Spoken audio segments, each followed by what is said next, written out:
Hello everyone, my name is Bush. Mine's Raj. And today, we're with Mr. England. So Mr. England, would you like to explain about yourself and introduce yourself? Yeah, so I'm Mr. England. I've been teaching here at Deep Run. This is my third year. And before I was a teacher, I was a chemist for 5 years.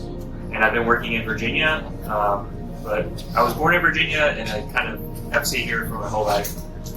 But I'm really passionate about science. That's why I sort of became a teacher.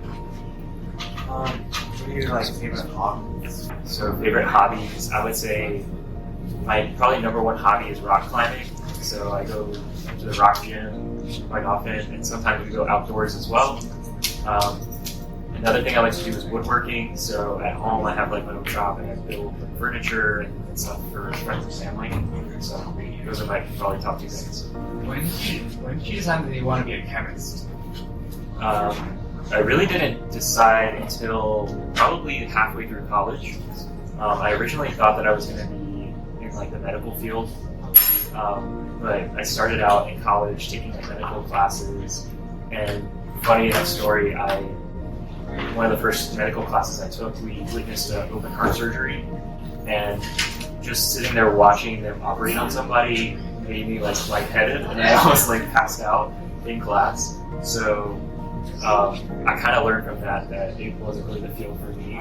There's just something different about it, when it's on a human. For me, it just feels very it's almost too emotional or too overwhelming. So yeah, so I kind of from there found that I really liked chemistry when the classes I was taking in college, and then from there decided that I liked doing the lab work and doing things with my hands more.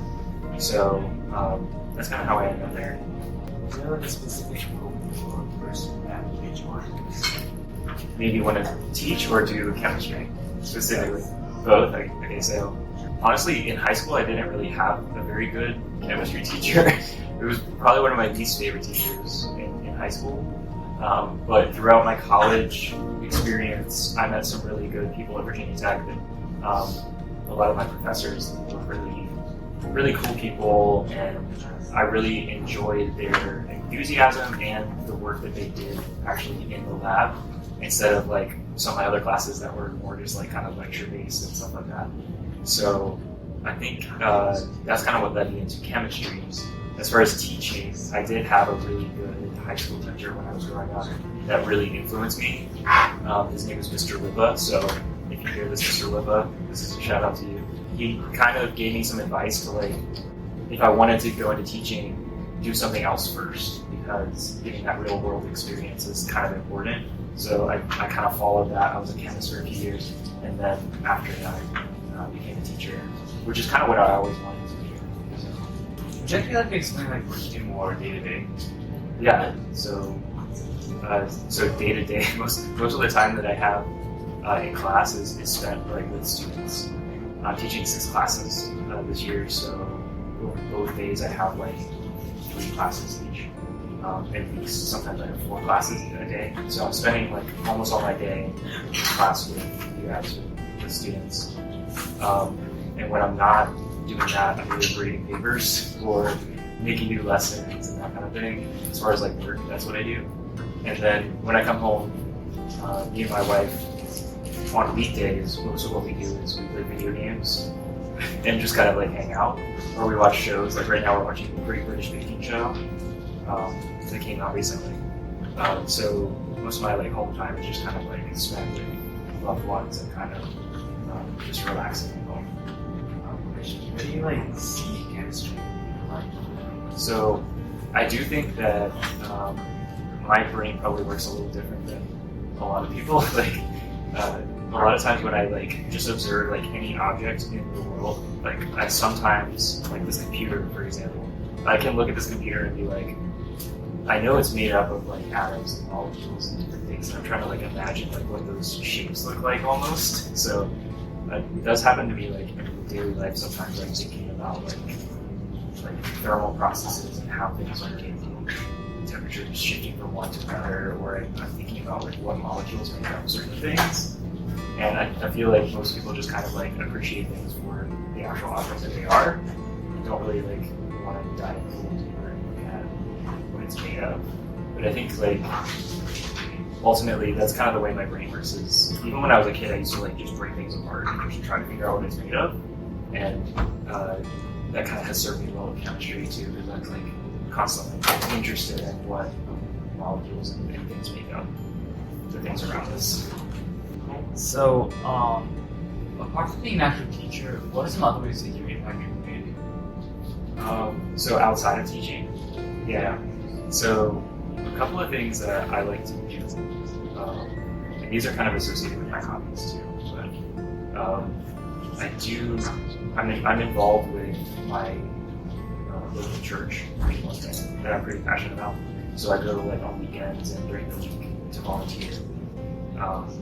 And some of the things that we do are just like sort of community things where we kind of all get together and we have like a meal together and kind of like promote that kind of community engagement. And then there's also like service projects that we work on.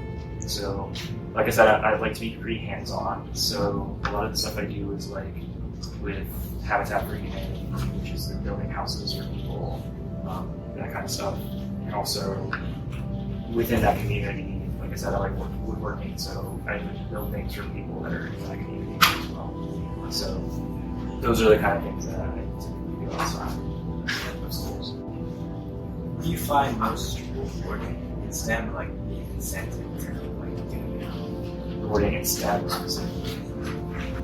I do think like it definitely takes a certain type of mind to do STEM. Kind of, it's a very analytical field, and it's almost like everything that you do is kind of like a puzzle that you're trying to solve. So I just really get that sense of reward from doing that, just kind of solving problems for people, making things really practical, and making sure that I'm like kind of giving back to the world in some way by using the scientific principles and engineering and stuff like that to really make a difference in somebody's life, to make their life better. I think really connecting it back to that is kind of the most important part, rather than just like, I don't know, acquiring knowledge just for the sake of it. So I think the cool thing about STEM is you're actually like applying what you learned to make somebody's life better.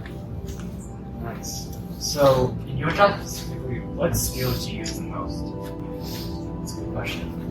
I think one thing I've noticed about teaching specifically now is I feel like I've gotten better at just like, it's a very like social kind of job.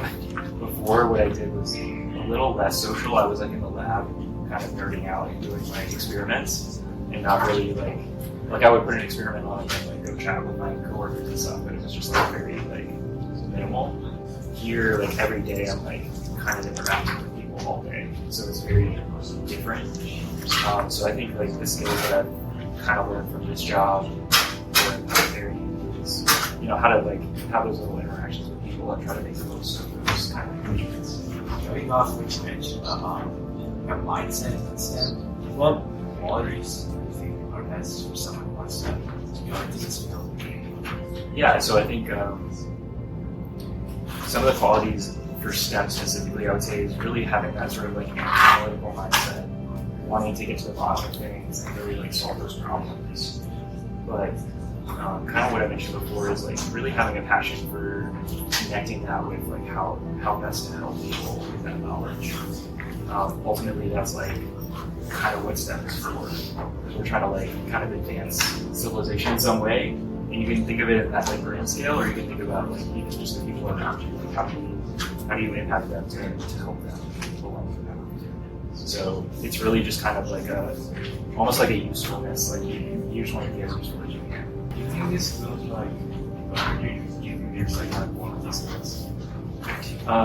It can definitely be learned over the course of life, but I do think that there's definitely a biological basis as well. Like I think some people are just kind of like wired that way, and it's definitely like a blessing that certain people have. With that said, like you can always like change your mindset and like come around to those ideas, but I think it is kind of like like you might just like naturally have that kind of disposition. That's it? Yeah, sure. No problem. Yeah. Cool. Nice.